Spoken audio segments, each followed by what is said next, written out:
This is still the conversation. Now we switch gears to Sierra Leone, where the country's former president has been summoned for questioning by police over recent attacks on authorities, and of which authorities have termed a failed coup. An official said on Thursday, that's December 7th. Ernest Bai Koroma said that he would honor the police summons and asked his supporters to be calm. According to a statement issued by his office, now dozens of gunmen launched an attack on November 26th.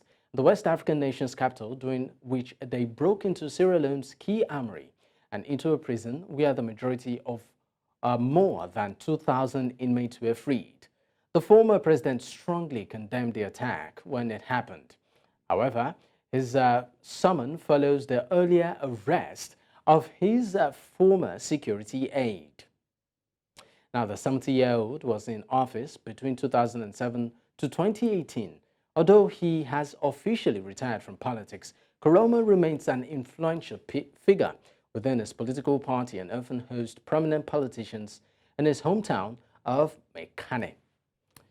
Now, Dr. Abuba, professor of sociology, Northern Illinois University from the U.S., joins me to, of course, shed more light on this. Thank you so much for your time, Dr. Abubakar.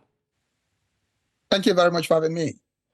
All right, let's get straight to it. What do you actually make of the arrest of the former President Koroma? I mean, to quite a number of people, it sort of came as a surprise.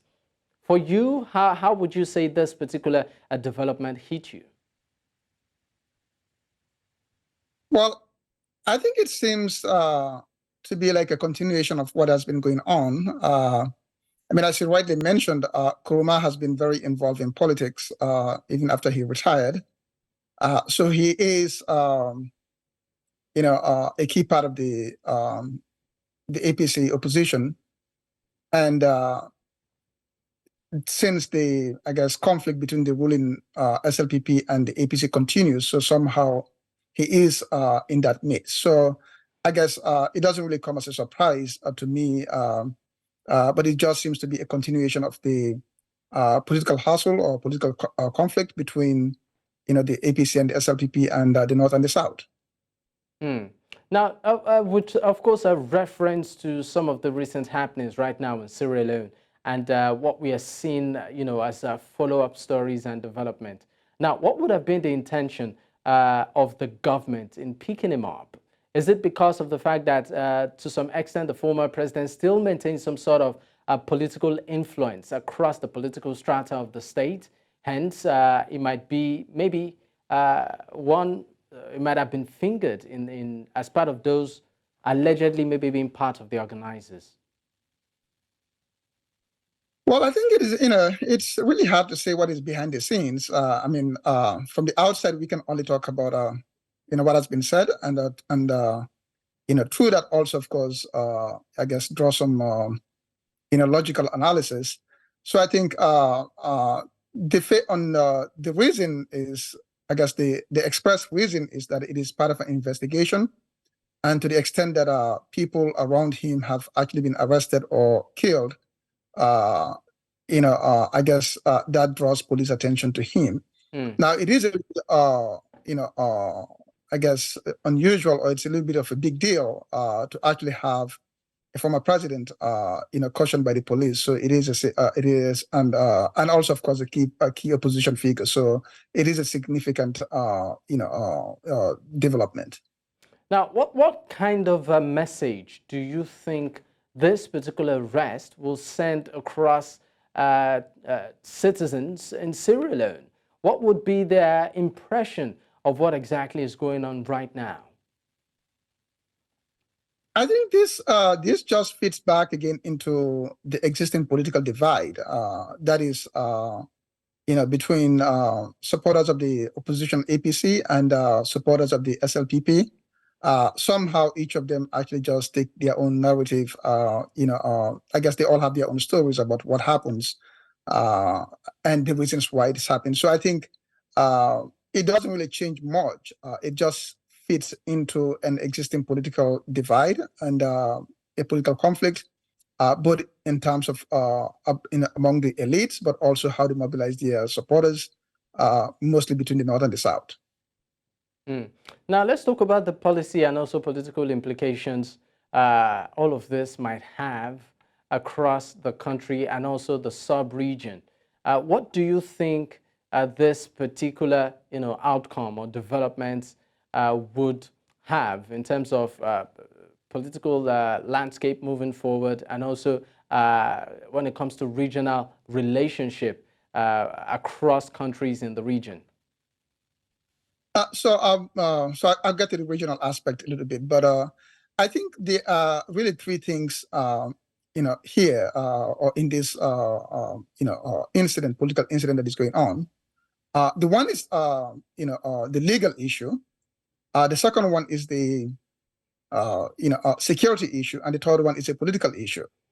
And I think that, the legal angle or element to this is the simplest one, but it may not really be very much helpful.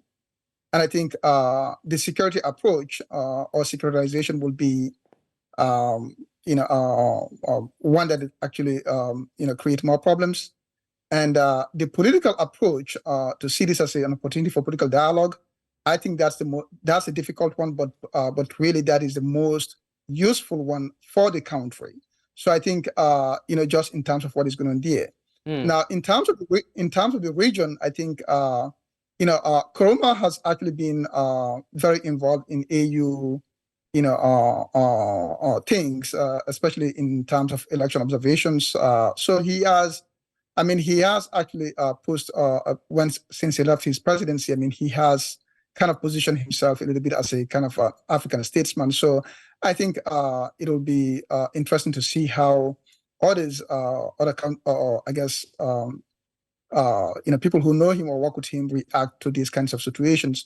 He himself is actually playing it down. That is to say, he's not saying that he's arrested. He's not saying that he's under house arrest. So I think he seems to, play down what it means. But I think we'll see how it goes.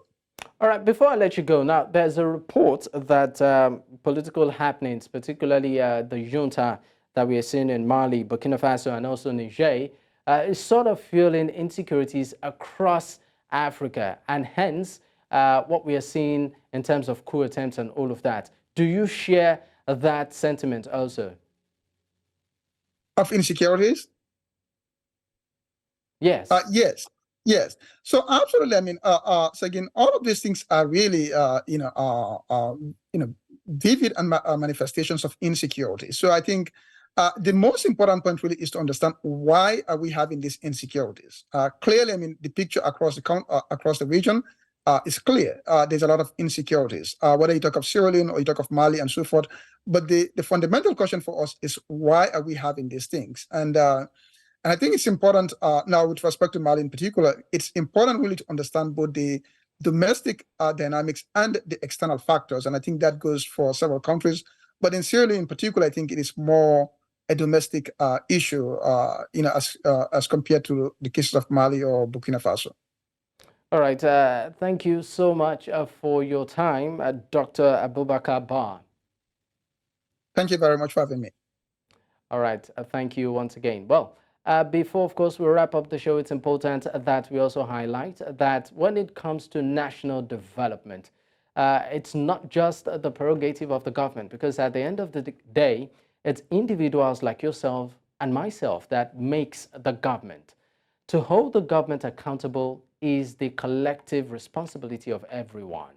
Someone once said that you or the citizens are a reflection of the kind of government that runs them. I think that's a food for thought for every one of us. Well, this is where we draw the curtain on today's show. Let's do this again same time as some other time. My name is Dapo Adegboye. Bye for now.